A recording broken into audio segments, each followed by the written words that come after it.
Bismillahirrahmanirrahim. Assalamualaikum warahmatullahi wabarakatuh.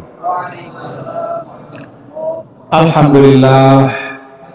Alhamdulillahilladzi an'ama alaina ni'matal imani wal islam wa razaqana watanan muwahhadan wa huwa Indonesia. Segala puji Allah Subhanahu wa taala yang mengkaruniakan kita iman dan Islam, memberikan kita karunia negara yang bersatu yaitu Indonesia. Wassalatu wassalamu ala sayyidina maulana Muhammadin wa huwa da'i ilal wahdah wa huwa da'i ilal ukhuwah. Shalawat dan salam kita sampaikan, kita haturkan kepada Nabi yang mulia, Nabi besar Muhammad Sallallahu Alaihi Wasallam, yang tak henti-hentinya menyerukan kepada persatuan, kepada persaudaraan. Semoga Allah Ta'ala menjadikan kita bagian dari mendapatkan syafaat dari Nabi besar Muhammad Sallallahu Alaihi Wasallam. Yang saya hormati pimpinan dari Mardiyah Islamic Center UGM, Bapak Ahmad Munjid PhD, beserta saudara-saudara, adik-adik takmir masjid yang saya banggakan, dan seluruh adik para mahasiswa-mahasiswi yang hadir pada malam hari ini yang saya hormati dan saya cintai. Pertama, setelah syukur kepada Allah Subhanahu wa taala dan bersolawat kepada Rasulnya, saya mengajak kita semua untuk membaca suratul Fatihah, khusus kepada Ibu Mardiyah dan keluarganya yang telah mewakafkan fasilitas ini untuk umat. Semoga Allah Ta'ala mengkaruniakan beliau dan semua keluarganya husnul khatimah, dilipat gandakan seluruh kebaikan-kebaikannya dan diampuni dosa-dosanya. Demikian pun untuk kita semua dan seluruh keluarga kita, ala hadhihi niyyah wa ala kulli niyatin salihah wa ila hadratin Nabi Mustafa Muhammad Sallallahu Alaihi Wasallam. Al-Fatihah. A'udzubillahi minasyaitonir rajim. Bismillahirrahmanirrahim. Alhamdulillah. Ar-Rahmanir-Rahim. Maliki yaumiddin. Iyyaka na'budu wa iyyaka nasta'in. Ihdinas siratal mustaqim. Siratal ladzina an'amta 'alaihim ghairil maghdubi 'alaihim waladdallin. Amin. Tema kita pada malam hari ini, tajuk besarnya adalah apa tadi? Amazing Wisdom of Islam, yaitu wisdom atau kebijaksanaan yang hadir dibawa oleh Islam yang membuat kehidupan kita menjadi indah. Lalu di bawah ada disampaikan tadi tentang tafsir kebangsaan. Jadi ini saya terus terang agak bingung kalau tafsir kebangsaan ini maksudnya apakah bicara tentang ayat-ayat yang berbicara tentang kebangsaan atau menafsirkan kebangsaan dalam pandangan Islam. Saya ambil yang kedua saja. Tafsir kebangsaan dalam arti memaknakan al-wataniyah atau kebangsaan dalam pandangan Islam. Ini di online katanya kurang jelas mikrofonnya. Oh iya, baik. Oh, enggak, dia nggak cukup gitu ya? Hah?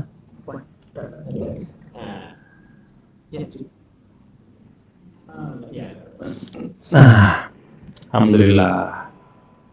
Makasih. Jadi saya pilih bahwa yang dimaksudkan tafsir kebangsaan itu adalah apa pandangan Islam terhadap al-wataniyah atau kebangsaan. Kenapa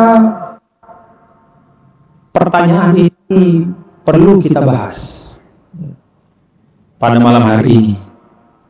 Karena ternyata sampai hari ini masih ada di antara kita yang memahami atau menganggap bahwa kebangsaan itu tidak ada hubungannya dengan Islam. Bahwa negara bangsa itu bukanlah sesuatu yang diajarkan oleh Islam. Apakah itu benar? Mari kita lihat. Bapak-bapak dan saudara-saudara sekalian, ayat yang dibaca oleh korek kita tadi menggambarkan satu karakteristik umat Islam, yaitu karakteristik al-wasatiyah. Wa kadzalika ja'alnakum ummatan wasata. Demikianlah kami jadikan kalian, wahai umat, adalah umat pertengahan. Kata pertengahan ini tidak bisa dimaknakan secara mutlak bahwa harus ada di tengah. Kadang-kadang, dan itu sering dalam kehidupan kita, ketika pilihannya adalah sesuatu yang memang mutlak kebenaran dengan sesuatu yang memang mutlak kebatilan, maka tentu kita memilih yang mutlak kebenaran. Kalau ada fakta dan rekayasa, ya kita pilih yang fakta. Sekarang lagi rame antara rekayasa dan fakta. Pilih mana? Pilih antara asal kali kurang, pilih mana? Pertengahan tidak berarti secara mutlak kita tidak punya sikap. Tetapi pertengahan dalam umat wasata itu pertama, kata ulama, proporsionalitas. Jadi umat pertengahan itu adalah umat yang proporsional. Kalau kita membaca tentang proporsionalitas, artinya itu adalah menempatkan segala sesuatu pada tempatnya. Yang penting dipentingkan, yang nggak penting dibelakangkan. Dan itu adalah salah satu dari tunjukan makna keadilan. Karena itu ummatan wasata, pertama kata ulama, ummatan udula, yaitu umat yang adil. Dan bentuk implementasi dari keadilan dalam kehidupan adalah kita mampu menempatkan segala sesuatu pada tempatnya. Imam Ghazali mengatakan, definisi keadilan adalah wad'u syai' fi mahalli, menempatkan sesuatu pada tempatnya. Yang kedua, dalam makna wasatan itu adalah khiyar. Khiyar itu artinya yang terbaik. Dan yang terbaik ini bukan kata benda. Menurut ulama, dalam konteks umatan wasata, tetapi upaya dan ikhtiar untuk terus-menerus menghadirkan yang terbaik dalam kehidupan. Karena itu umat Islam adalah dalam sepanjang bentangan 1400-an tahun lebih hadir di pentas sejarah, umat Islam sebagian dalam 1400-an tahun itu adalah umat yang terbuka, inklusif. Karena terbuka, sikap membuka diri adalah salah satu syarat untuk bisa mampu terus mengejar nilai-nilai yang lebih baik dari yang sebelumnya. Sayyidina Umar tidak akan mungkin bisa meninggalkan warisan pemerintahan yang menurut ukurannya itu pada masa itu adalah pemerintahan yang sangat canggih, kecuali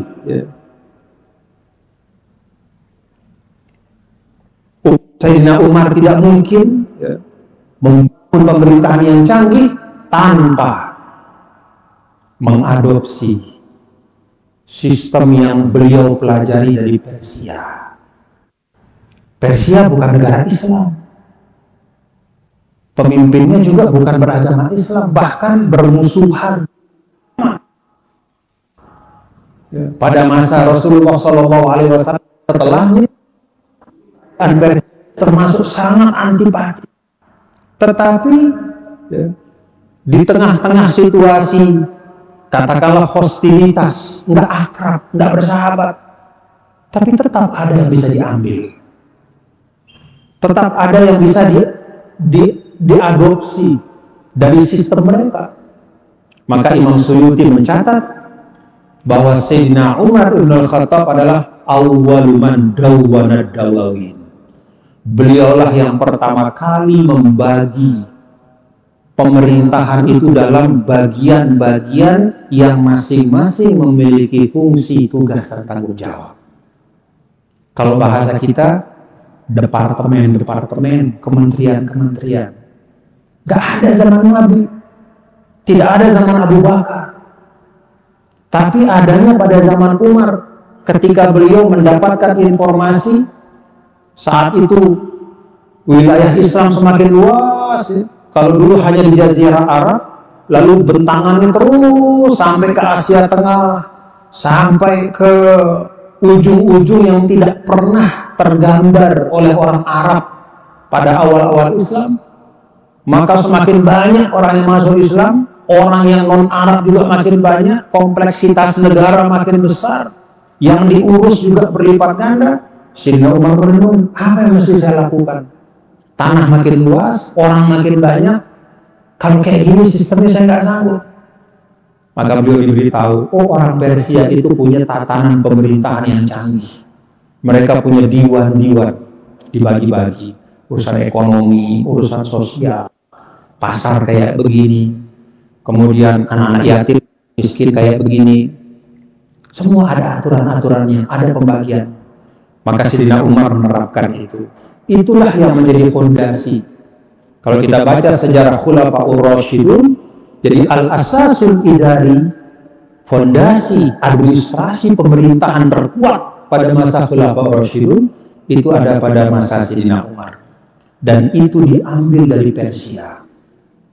Kenapa? Untuk mewujudkan ummatan wasatoh. Dengan tanpa belajar melengkapi diri kita dengan eksperimen, dengan keahlian, dengan bahkan juga dengan hikmah yang datang dari mana saja. Selama itu baik, tidak bertentangan dengan prinsip Islam, silakan.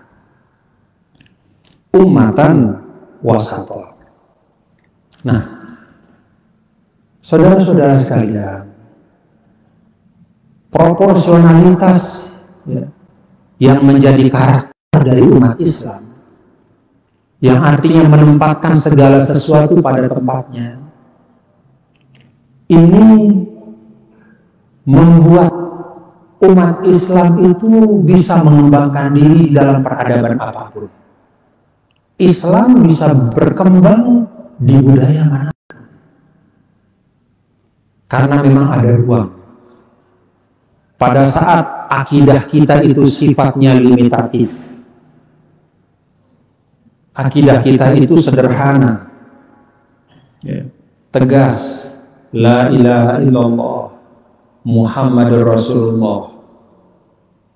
Ritual ibadah aktif, khususnya yang wajib-wajib dan yang rukun-rukun. Sholat 5 waktu, gak boleh ditambah, gak boleh dikurangi.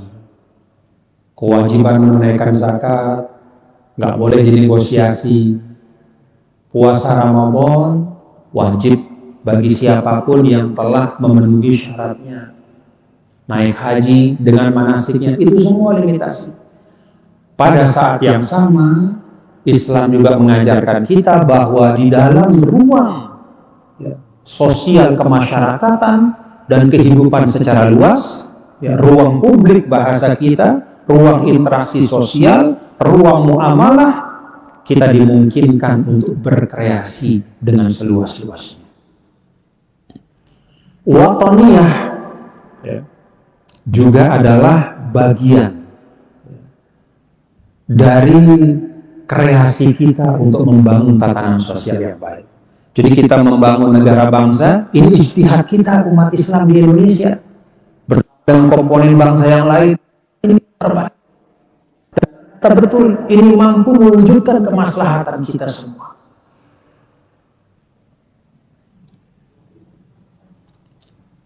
Ada satu pertanyaan.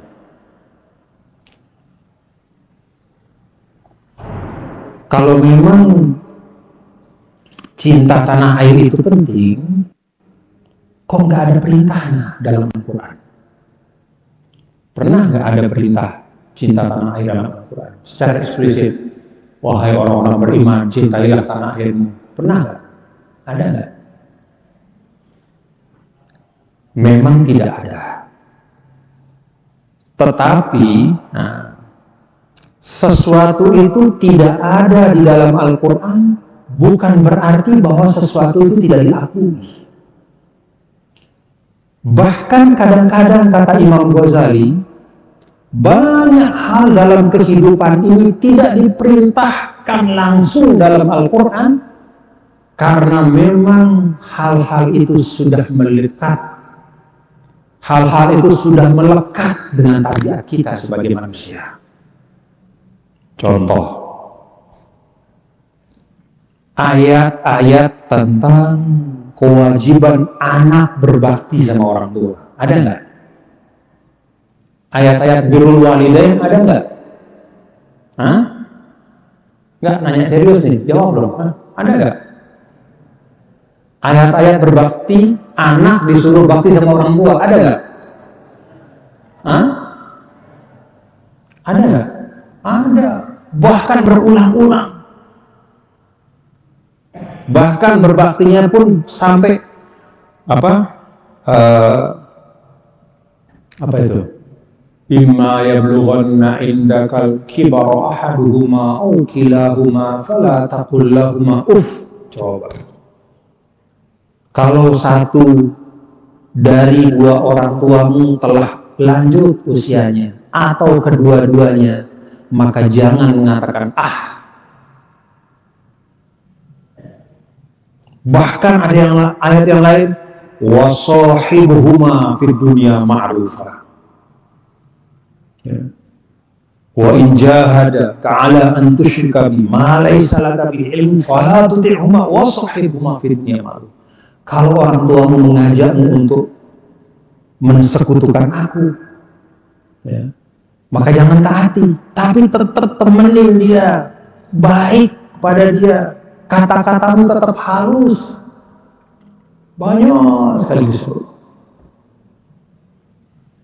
Nah, kalau ayat kewajiban orang tua berbuat baik kepada anak, ada nggak? Ada nggak? Ada nggak? Coba baca Al-Quran. Ya ayyuhal aba, misalnya, ahsinu ila auladikum. Wahai para orang tua, berbuat baiklah kalian kepada anak-anak kalian. Ada nggak? Kenapa perintah kepada orang tua untuk berbuat baik kepada anak itu tidak ada? Padahal perintah anak untuk berbuat baik kepada orang tua itu berulang-ulang disebut. Karena orang tua berbuat baik kepada anak itu sudah melekat dalam hati orang tua.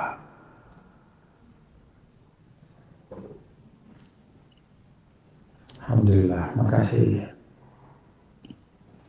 Saya dari tadi haus, tapi karena ini Jogja kita nggak boleh minta air, harus nunggu kita, sabar.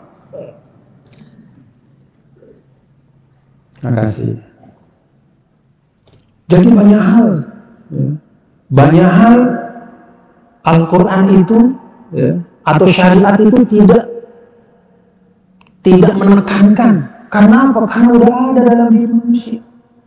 Maka itulah Imam Ghazali mengatakan fa inna fit tiba manduhatan anil ijab.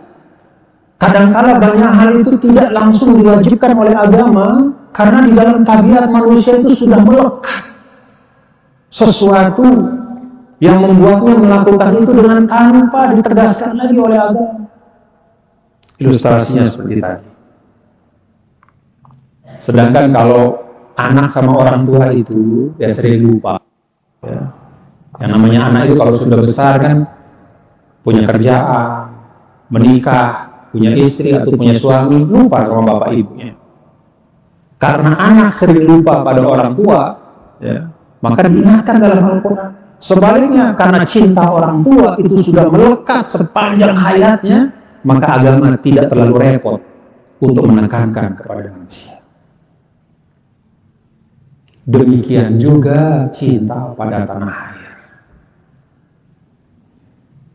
Karena memang cinta pada tanah air itu sesuatu yang memang fitri, ya, bagian dari penciptaan kita, yang membuat Sayyidina Muhammad Sallallahu Alaihi Wasallam yang belasan tahun disiksa di Mekah, tetap saja ketika beliau berhijrah ke Madinah, beliau menoleh dan mengatakan innaki la ahabbu biladillah ilayya laula anna qaumaki akhrajuni.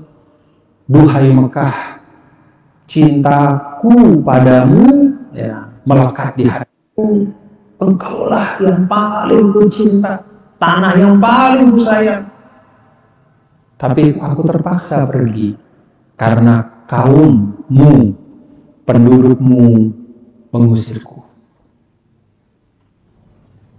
Jadi cinta pada tanah air itu tidak disebutkan dalam Al-Quran bukan karena nggak penting, tapi karena memang sudah seharusnya dan memang itulah apa adanya. So, manusia kecintaan pada tanah air seperti cinta orang tua pada. Makanya ada ungkapan apa? Kasih apa tuh? Kasih ibu apa? Kita ini produk pendidikan, ya. Kita ini produk pendidikan yang makin lama makin kehilangan perspektif keindahan. Kalau dulu zaman saya itu SD kita masih diajarkan banyak sekali peribahasa-peribahasa. Ya. Sekarang sudah jarang. Kalau dulu pendidikan akidah itu tidak pernah lepas dengan akhlak, makanya pendidikannya mata pelajarannya akidah akhlak. Sekarang belajar akidah saja nggak pernah belajar akhlak, akhirnya nggak keluar-keluar jadi. Merasa sok paling hebat, paling mulia Islamnya, tapi tidak tercermin pada akhlak. Kenapa? Karena nggak belajar akidah akhlak.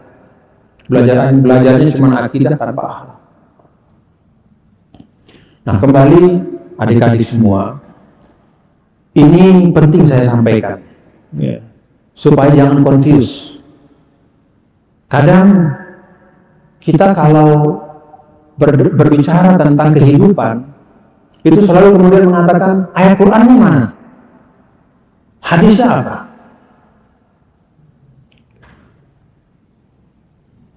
Kadang-kadang kita menumpukan diri hanya kepada Al-Quran hadis. Kita lupa bahwa selain Al-Quran hadis itu juga ada rasio, ada hati.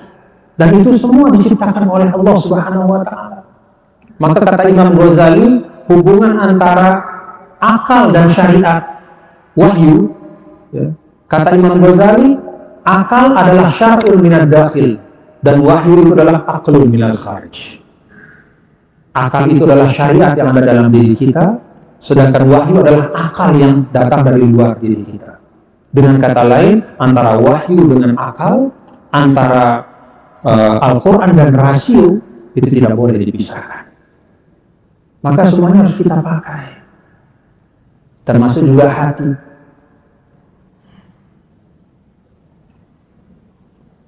Jadi tidak semua, ya,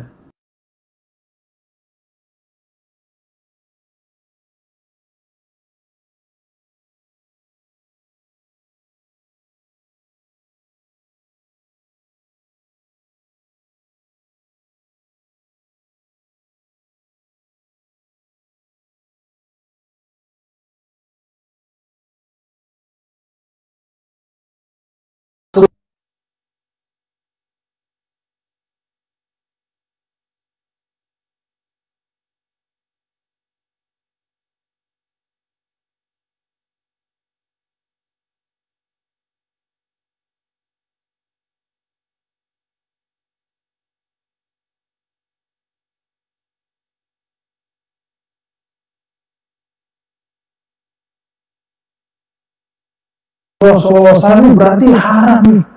Pokoknya semua yang tidak dilakukan Nabi itu berarti haram, nggak boleh.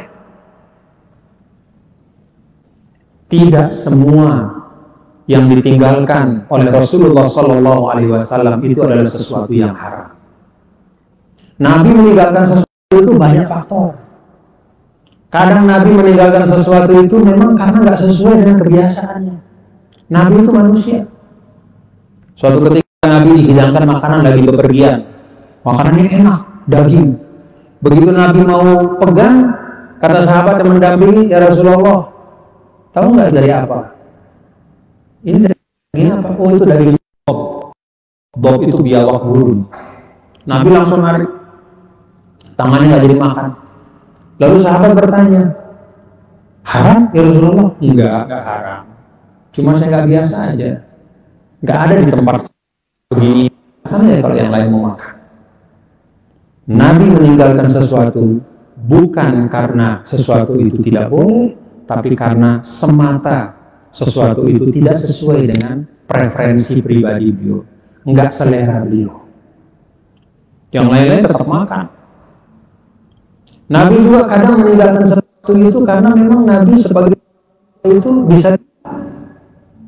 Contohnya ketika sholat asar, Nabi SAW menambah rakaat. Sebagian riwayat kurang rakaatnya. Bukan karena sengaja, tapi karena lupa. Ada juga Rasulullah SAW meninggalkan sesuatu karena tidak mau memberatkan umatnya. Laula an asyqa ala ummati la amartuhum bisiwak inda kulli shalah. Kalau tidak memberatkan, kalau saja tidak memberatkan umatku, maka saya akan perintahkan mereka untuk bersiwak setiap kali akan sholat. Artinya apa? Perintah itu tidak dilakukan oleh Nabi, tidak diberikan oleh Nabi, karena beliau tahu bahwa kalau itu dilakukan akan memberatkan. Apalagi di Jogja sini kan nggak ada siwak. Kalau ada pun paling dijual mahal. Nah, jadi banyak sebab. Kadang juga Nabi SAW tidak melakukan sesuatu karena sesuatu itu sudah masuk di dalam perintah yang umum. Contoh dalam Al-Quran, ya ayyuhalladzina amanu dzkurullaha dzikran katsiran. Wahai orang-orang beriman, banyak-banyaklah berzikir kepada Allah. Ini umum. Maka silahkan mau berzikir sendirian, mau berzikir bareng-bareng, mau berzikir di rumah, mau berzikir di masjid, mau berzikir bahkan di kamar mandi, tapi dengan adabnya yaitu dalam hati, silahkan saja. Karena sudah ada perintah umum. Apa yang sudah dimutlakkan oleh Allah dan Rasulnya, jangan dipersempit oleh kita. Nah, ini bagian dari proporsionalitas dalam beragama. Karena itu, ketika Islam datang ke Nusantara dibawa oleh para wali songo, datang ke Indonesia, ke Nusantara ini menjumpai masyarakat sudah beragam budaya dan tradisinya. Peradabannya sudah tinggi. Buktinya apa? Buktinya di Nusantara ini banyak sekali bangunan-bangunan yang mencerminkan ketinggian budaya dan peradaban. Di daerah Jawa, di Sumatera, di Kalimantan, candi-candi, kemudian situs-situs banyak sekali. Belum lagi peninggalan tertulis atau tidak tertulis. Dan banyak sekali menunjukkan masyarakat Nusantara ini sudah beradab, punya peradaban. Maka ketika datang para wali songo, mereka betul-betul menggunakan pendekatan umatan wasat. Semua diletakkan secara proporsional. Mereka hadir tidak kemudian dengan semangat merusak semua yang ada, tapi dipandang dengan pandangan Islam. Islam itu ketika melihat budaya dan tradisi itu ada 3 sikapnya. Pertama, kalau tradisi itu memang baik, maka semakin dikuatkan oleh Islam. Orang Arab dulu punya tradisi qirad duyuf, menjamu tamu. Ketika datang Islam, tradisi itu dikuatkan. Kata Rasul, "Man kana yu'minu billahi wal yawmil akhir falyukrim jaro, falyukrim dhaifahu. Siapa yang beriman kepada Allah dan hari akhir, muliakan tamunya. Diperkuat. Kalau dalam tradisi Arab itu hanya sekedar kemuliaan akhlak, di dalam Islam itu menjadi tanda iman. Siapa yang beriman kepada Allah dan hari akhir, muliakan tamu. Tradisi yang baik. Tradisi yang diniatkan baik, tetapi implementasinya sering menyimpang. Oleh Islam diluruskan. Ada tradisi orang Arab dulu namanya al-wala wa nusroh, belain teman. Tradisi ini bagus, tapi melampaui batas. Right or wrong is my friend. Salah, benar, teman saya. Salah, benar, kelompok saya. Mau salah kayak apa, saya tetap belain dia. Sehingga hukum tidak bisa ditegakkan secara baik. Karena seringkali begitu ada orang melakukan pembunuhan atau kejahatan, dia berlindung kepada keluarganya, kemudian tidak bisa ditegakkan hukum. Kenapa? Karena dibela sama keluarganya yang banyak. Kalaupun dia mau dihukum, perang dulu. Akhirnya satu kejahatan menjadi beragam kehancuran. Nah, oleh Rasul, tradisi ini diluruskan. Bela boleh, sayang teman boleh, tapi caranya, nah, kata Nabi, apa? Unsur akhoka zoliman au mazluma. Tolong temanmu, kata Nabi, baik dia dalam keadaan menzolimi atau dizolimi. Kalau dalam keadaan dia dizolimi, ya bela dia. Tapi kalau dalam keadaan dia menzolimi, antamna'ahu minaz-zulm. Caramu membela dia adalah cegah dia dari kezaliman itu. Kalau dia memang sudah melakukan kezaliman itu, serahkan dia kepada aparatur hukum supaya hukum bisa ditegakkan. Yang ketiga, tradisi yang memang nyata-nyata bertentangan dengan nilai-nilai Islam. Itu banyak. Dulu pada masa jahiliyah itu minuman keras menjadi ikon status sosial, menjadi lambang prestise zaman jahiliyah dulu. Ketika datang Islam, itu dirubah. Perubahannya secara bertahap, tapi dihilangkan secara bertahap. Nah, Wali Songo ketika datang, para doa, para dai ketika datang ke Indonesia, mereka membawa semangat itu. Nilai-nilai proporsional, yang baik dikokohkan, yang agak-agak keliru diluruskan, yang sama sekali sesat dihilangkan. Itu yang menyebabkan kemudian Islam diterima dengan wadah-wadah budaya yang tumbuh dan berkembang di tengah masyarakat tidak dihilangkan oleh Wali Songo, tetapi esensinya yang dirubah supaya sesuai dengan tuntunan Islam. Karena itu kita sering mendengar saudara-saudara sekalian ya, ungkapan dari para ulama bahwa ada tiga nilai yang selalu dibawa oleh para dai ketika dia membawa Islam. Para aulia, para ahli tasawuf, ulama-ulama, kemanapun, ketika dia membawa Islam, dia selalu membawa tiga nilai itu. Tiga nilai itu adalah rahmah, dakwah, hidayah. Rahmah itu artinya kasih sayang. Jadi kita memandang semua makhluk Allah, apalagi manusia, dengan pandangan kasih sayang. Kenapa kita perlu memandang semua manusia pandangan kasih sayang? Kita harus ingat, ya teman-teman semua, bahwa setelah datang Nabi kita, Nabi besar Muhammad SAW, maka semua manusia itu adalah umat Muhammad. Ada yang umatul ijabah, ada yang umatul dakwah. Umatul ijabah artinya yang sudah bersyahadat, umatul dakwah yang belum bersyahadat, tapi semuanya umat Nabi Muhammad. Karena dia umat Nabi Muhammad, maka harus kita pandang dengan pandangan kasih sayang. Siapapun yang non-muslim, kita pandang dengan pandangan kasih sayang. Kenapa? Dia umat Muhammad juga, cuman umatul dakwah, belum umatul ijabah, tapi umatnya Nabi Muhammad juga.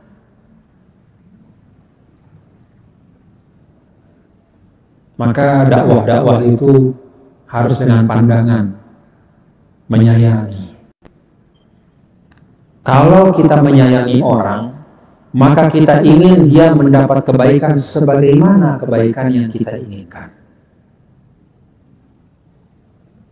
Kalau kita menyayangi orang, maka kita berusaha menghindarkan dia dari hal-hal yang bisa merusak dirinya maupun merusak orang lain. Yang kedua, dakwah, nilai dakwah. Dakwah itu adalah yad'una ilal khair, mengajak kepada yang baik.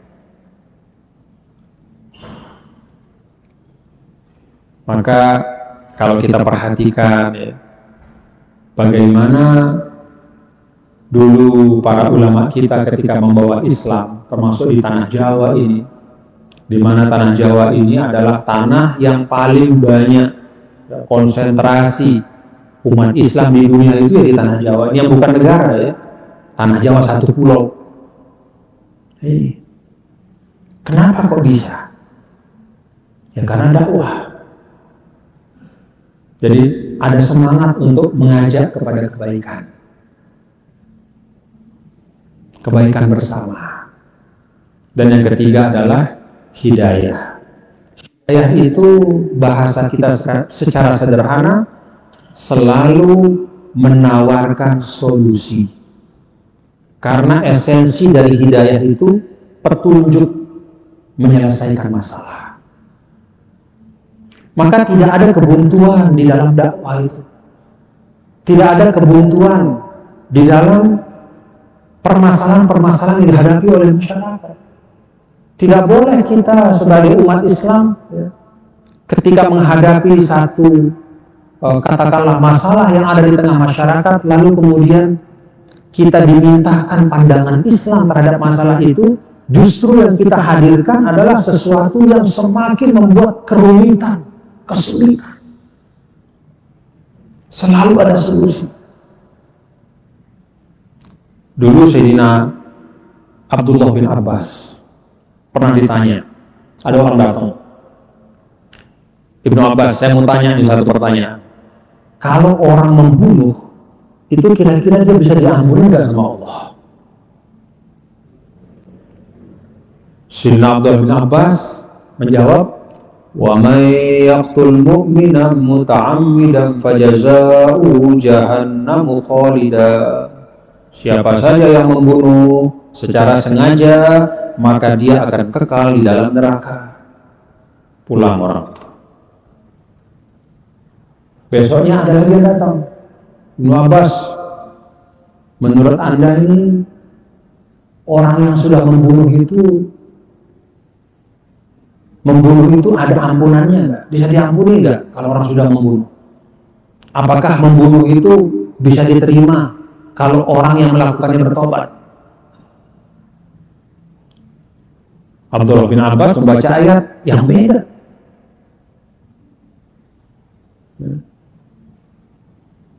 Innallaha yaghfiru dzunuba jami'a. Sesungguhnya Allah Maha mengampuni semua dosa. Begitu pulang, muridnya nanya, Pak, gimana? Sampean nih kok kemarin nanya, jawabannya beda sama hari ini. Apa kata Abdullah bin Abbas? Kemarin yang datang itu orang yang saya lihat di matanya ada kemarahan. orang yang sedang emosi. Begitu dia bertanya tentang hukum membunuh, saya tahu bahwa dia berniat membunuh orang. Saya kasih dia ayat, membunuh itu akan kekal di neraka, untuk mencegahnya dari melakukan perbuatan itu. Yang datang hari ini matanya bukan mata yang penuh kemarahan, tapi mata yang penuh dengan penyesalan, kesedihan. Saya tahu dia habis melakukan dosa besar. Dan ketika dia bertanya tentang hukum orang yang bertaubat, apakah diterima taubatnya seorang pembunuh, saya tahu dia baru melakukan hal itu. Maka saya sampaikan kepada dia, Allah Maha menerima taubat siapapun. Itu Islam. Jangan satu ayat pakai gebiah-uyah. Baru hafal satu ayat, ceramah di mana-mana modal satu ayat itu. Besar, kecil, tua, muda, laki, perempuan, mu'alaf atau sudah lama Islamnya, mau kaya, miskin, semua dihantam dengan satu ayat itu. Takbir. La ilaha illallah. Pelan-pelan, Pak. Pelan-pelan. Pelan-pelan.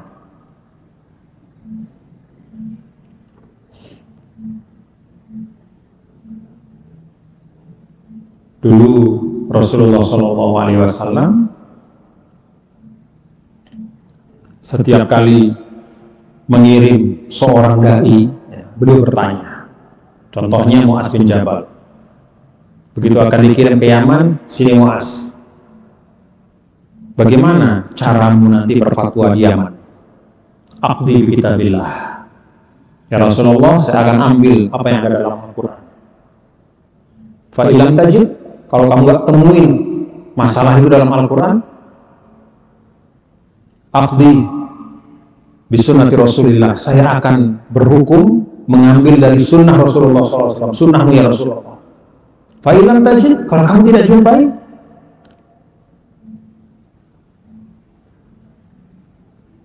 Sayyidina Mu'az mengatakan, ajtahidu ra'yi wala alu.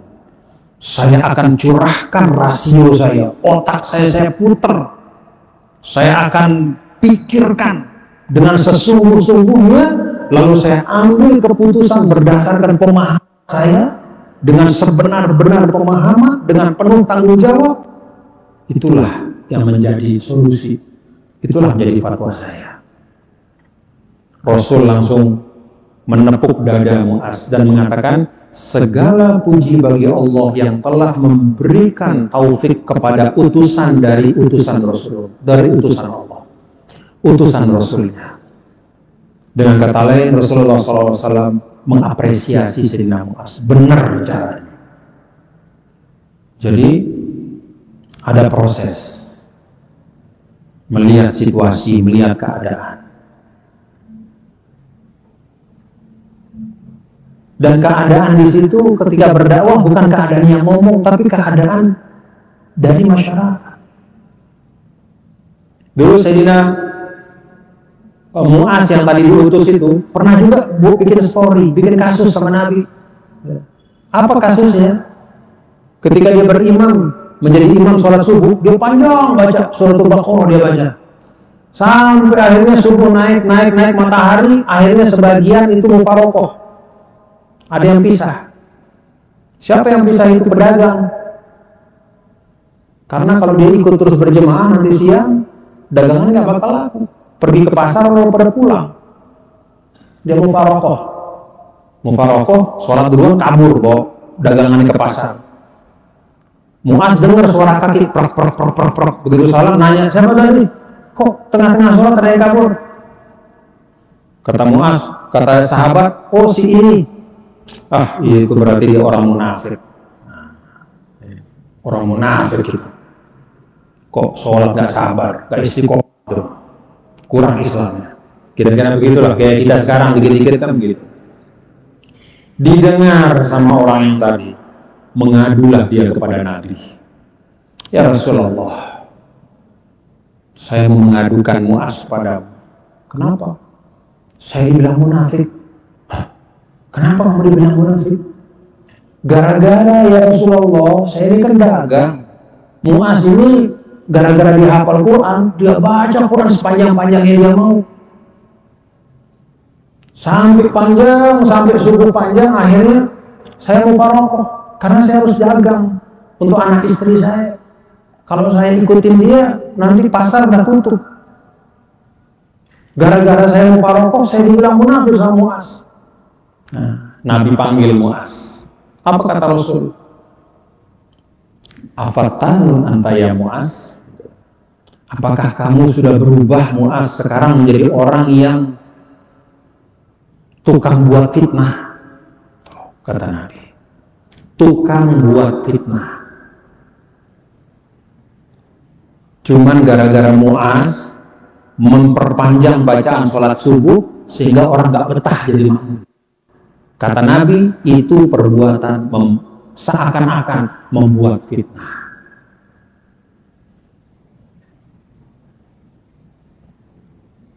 Jadi hati-hati kita ketika kita berislam di ruang publik itu, jangan kita menghadirkan sesuatu yang membuat orang akhirnya takut sama Islam karena perlakuan kita. Makanya kalau kata ulama, kalau ada orang jadi imam di masjid yang umum, nggak boleh panjang-panjang. Jangan ada datang seorang hafiz misalnya, datang ke Masjid Mardiyah nih, Allahu Akbar, sholat maghrib, dia baca surah Al-Baqarah sampai 100 ayat. Sampai gemeter kakinya nih. Jemaah Al-Mardiyah yang biasanya baca Qul ya ayyuhal kafirun. Biasanya imamnya Qul ya ayyuhal kafirun, sama Qul huwallahu ahad, dan itu sunnah Rasul juga pada sholat maghrib, Qul ya ayyuhal kafirun, Qul huwallahu ahad. Nabi pernah baca kayak begitu. Datang seorang hafiz, baru selesai hafalannya, biasa kan kayak orang baru naik sepeda itu, baru bisa naik sepeda di mana-mana, pinginnya naik sepeda terus. Akhirnya datang kemari, foto silakan, oh langsung maju, Allahu Akbar, alif lam mim dzalikal kitab la raiba fihi, terus sampai wa minan nas man yaqulu, panjang. Nggak boleh begitu. Dalam fikih, kalau masjidnya umum pendek-pendek. Kecuali kalau masjidnya memang ya muta'aruf alaih, artinya sudah disepakati, memang semua sepakat, semua juga orang udah tahu kalau masjid A itu dia panjang bacaannya, boleh ya memang di situ. Tapi kalau masjid di pinggir jalan, masjid yang didatangi oleh orang umum, orang tua, muda, laki, perempuan, ada yang uzur, ada yang macam-macam keadaannya, maka Rasulullah SAW menyampaikan bahwa yukhaf, harus ringan, pendek-pendek ayat. Itulah ummatan wasata. Jadi bapak-bapak dan saudara-saudara sekalian, penting kita untuk menghadirkan semangat ini ya, di dalam kita berislam, ya, khususnya di dalam ruang sosial kita. Kalau dalam ruang private silahkan, misalnya di kosannya ya, di kosannya mau baca Al-Quran dari pagi sampai pagi silahkan. Ya, kalau libur, tapi kalau sedang kuliah. Ya. Karena jihad kita itu sesuai dengan ahwal wal maqamat. Ya. Jadi jihad seorang itu bergantung dari keadaannya. Jihad dari penuntut ilmu adalah pada belajar. Ya. Jihad dari seorang pedagang adalah menjadi pedagang yang jujur. Jihad seorang pemimpin menegakkan keadilan. Kalau dalam ruang privat silahkan, mau sholat sunnah panjang-panjang boleh, berapapun banyaknya silahkan. Dalam ruang privat sendiri di rumah silahkan, selama tidak mengabaikan kewajiban yang lain. Tapi di ruang publik, ruang bersama, tenggang rasa, lihat keadaan dan situasi. Kata Sayyidina Umar, ketika melihat ada orang yang mengeluarkan fatwa yang menyulitkan orang lain, orang udah masalah, datang cari solusi, justru diberatin lagi. Aduh, kalau kamu kayaknya udah susah lah, gak bisa, gak ada ampunan. Kayaknya kamu sudah dikit lagi lah. Saya udah gak bisa cari jalan. Gak bisa begitu. Kata Sayyidina Umar terhadap cara seperti itu, aturidu an tubaghidallaha ila ibadih, kamu mau jadikan Allah itu dimusuhin sama hambanya? Kata Sayyidina Umar, kamu mau, kamu ingin, kamu suka Allah jadi dimusuhi, agama dijauhi. Bukan karena salah agama, tapi caramu menghadirkan agama.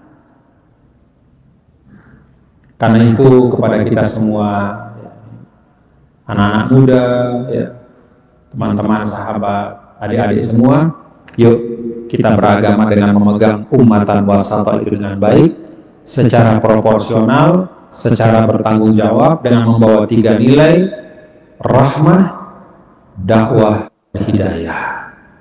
Semoga Allah merahmati kita semua. Terima kasih. Assalamualaikum warahmatullahi wabarakatuh.